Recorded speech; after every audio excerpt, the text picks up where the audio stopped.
Bismillahirrahmanirrahim. Students, welcome back to my channel. Today we are discussing another topic. Physical chemistry का topic है ये, determination of partial molar quantities. First of all हमारे पास जो है, जिसने video नहीं देखी कि हमारे पास पार्शियल मोलर क्वांटिटी क्या होती है, तो वो जाके वीडियो देख रहे हैं मेरे चैनल पे। और इसमें हम ये डिस्कस करेंगे कि हम पार्शियल मोलर क्वांटिटी को कैसे डिटरमाइन करते हैं, उसके मेथड्स जो हैं वो हम देखेंगे। सबसे जो हमारे पास पहला मेथड है वो किस चीज़ का है, वो ग्राफिकल मेथड है। अब ग्राफिकल मेथड में मज़ीद दो मेथड हैं, जिसमें एक स्लोप है और एक इंटरसेप्ट मेथड है। पहले तो हम ग्राफिकल मेथड को अगर देखते हैं सिंपली, तो हमारे पास ग्राफ से किसी चीज़ को रिप्रेजेंट करना। इसमें हमारे पास दो चीज़ें ली जाती हैं, जैसे एक्स एक्सिस पे कुछ ले लो, और जैसे टेम्परेचर प्रेशर वगैरह हो गया, और वाई एक्सिस पे भी ले लो और उसका ग्राफ बना लो, स्लोप।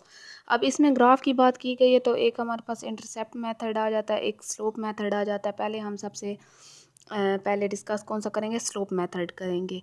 ग्राफिकल जो है वो मेन है, इसके फिर सब टाइप जो है वो स्लोप और इंटरसेप्ट है, और फिर दूसरी जो मेन टाइप है वो एनालिटिकल मेथड है, जो कि फिर हम सेकंड वीडियो में पढ़ेंगे। अब हम स्लोप मेथड की तरफ जाते हैं। सबसे पहले जो हमारी डेफिनेशन है स्लोप मेथड की, वो है व्हाट इज़ स्लोप।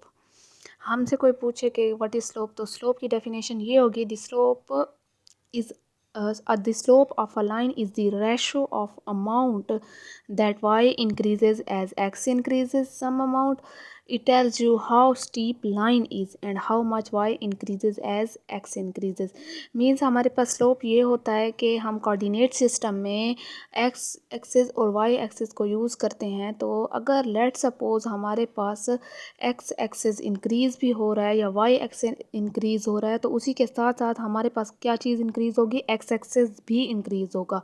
हमें ये स्लोप मेथड ये चीज़ बताता है, या स्लोप लाइन हमें ये बताती है कि हमारे पास लाइन कितनी स्टीप है। मीन्स कि हमारे पास लाइन कहाँ से कहाँ जा रही है, कितनी लंबी है, किस जगह पे टर्न कर रही है, ये सारी चीज़ें हमें किस चीज़ से पता चलती हैं, स्लोप बनाने से, स्लोप मेथड से। इसे हम स्लोप कहते हैं, जिसमें वाई एक्सिस इंक्रीज़ होगा, साथ साथ एक्स एक्सिस भी इंक्रीज़ होगा। अब हमारे पास दूसरी डेफिनेशन अगर हम स्लोप मेथड की करते हैं, वो सिर्फ स्लोप की डेफिनेशन थी। अगर दूसरी डेफिनेशन हम स्लोप मेथड की करते हैं, तो वो है the slope method allow you to calculate the partial molar quantities as the function of composition. हमारे पास जिसको पार्शियल मोलर क्वांटिटीज़ का नहीं पता, तो वो फिर से एक वीडियो देख ले जो मेरे चैनल पे मौजूद है, वहाँ से पहले पार्शियल मोलर क्वांटिटी समझ ले या प्रॉपर्टी समझ ले, फिर आकर ये वीडियो देखे तो आसानी होगी। अब हमारे पास थोड़ा सा फिर भी मैं ब्रीफ कर दूँ कि पार्शियल मोलर क्वांटिटी क्या चीज़ है। पार्शियल मोलर जो प्रॉपर्टी है या क्वांटिटी है, वो हमारे पास एक ऐसी क्वांटिटी है जो डिस्क्राइब करती है variation of an extensive property of solution. या मैं सिंपल में ये कहूँ कि लेट सपोज हम कोई मिक्सचर ले रहे हैं और उसकी जो है हम कांस्टेंट टेम्परेचर भी कर रहे हैं और प्रेशर भी कर रहे हैं। अब कांस्टेंट टेम्परेचर और प्रेशर पे जितनी उस मिक्सचर में चेंज आएगी उसकी कंपोजिशन में, हम उसे कहते हैं पार्शियल मोलर प्रॉपर्टी या क्वांटिटी। प्रॉपर्टी यहाँ कह दें क्योंकि ये प्रॉपर्टी है जो डिफाइन करेगी, ये इंडिपेंडेंट ऑफ टेम्परेचर और प्रेशर है, ठीक है। अब हमारे पास जो है, हम स्लोप मेथड की तरफ फिर से आते हैं।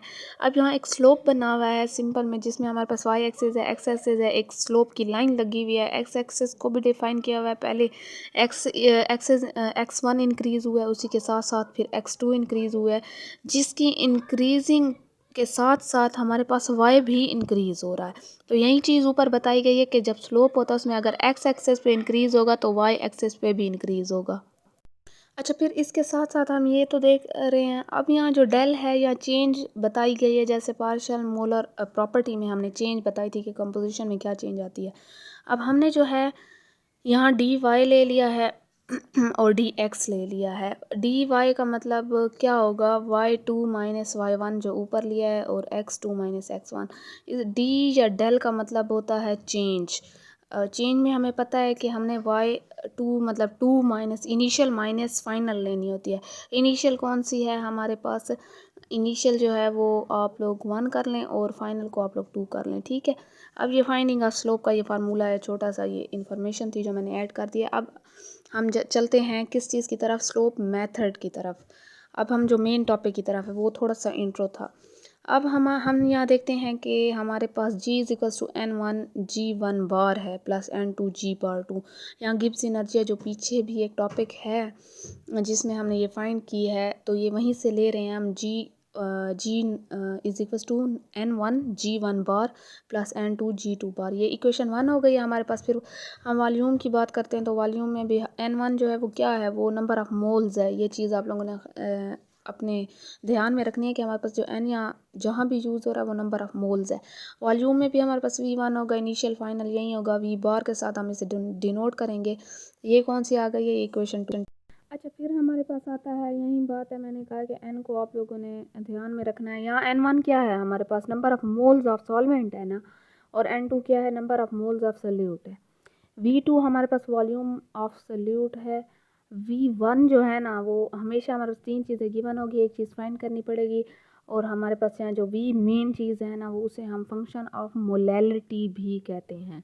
यहाँ हम तकरीबन जो M यूज़ करेंगे वो स्मॉल m होगा, जो मोलल के लिए यूज़ होता है। तो ये चीज़ भी आप लोगों ने अपने ध्यान में रखनी है। अब इसके साथ साथ अगर हम देखते हैं, हमने 2 इक्वेशन तो यहाँ फाइंड कर लिए हैं, वॉल्यूम के लिए भी और G के लिए भी। अब ग्राफ की तरफ चलते हैं। बात तो हम ग्राफिकल मेथड की कर रहे थे, हमने अब V वर्सेस वॉल्यूम वर्सेस जो M मोलल, ये मोलैलिटी है, मोलल सोल्यूशन के बारे में, इसको हमने ग्राफ बनाया है। अब M हमारे पास की कहाँ पे है, x एक्सिस पे है, V हमारे पास y एक्सिस पे। एक स्टीप लाइन आई है या स्लोप आया है, या लाइन के ऊपर आप लोग स्लोप भी लिख सकते हैं। अब हम स्लोप नीचे वॉल्यूम के लिए भी हमने यही इसी ग्राफ से फाइंड किया, और मोलैलिटी के लिए भी इसी ग्राफ से फाइंड किया। V इज इक्वल्स टू वही है N1 V1 बार प्लस N2 V2 बार, और मोलैलिटी के लिए भी N1, यहाँ नंबर ऑफ़ मोल्स है मोलैलिटी, और हमने मोलर फिर मोलैलिटी आगे लिया। ठीक है, अब हमारे पास जो है ये यहाँ तक हो गया। अब सेकंड जो है हमारे पास क्या चीज़ आएगी, ग्राफिकल मेथड में हमने स्लोप मेथड पढ़ लिया। अब आते हैं इंटरसेप्ट मेथड की तरफ। अब आप लोग यहाँ देखें, इंटरसेप्ट मेथड जो है, सबसे पहले इंटरसेप्ट की डेफिनेशन क्या होगी, it is useful method to give simultaneously the partial molar properties of both constituent of bind.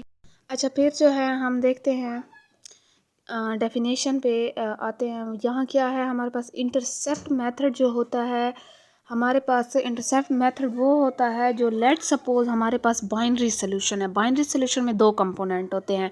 Let suppose A ले लें और B ले लें, तो ये हमारे पास बाइनरी सोल्यूशन बन गया है, मिक्सचर बन गया है किसी भी कंपोजिशन का। अब हम इसमें जो है ना, एक हमारे पास बाइनरी सोल्यूशन है, अब उसी को हमने मेथड यूज़ करना है, उसकी बोथ कॉन्स्टिट्यूएंट की हमने पार्शियल मोलर प्रॉपर्टीज़ फाइंड करनी है।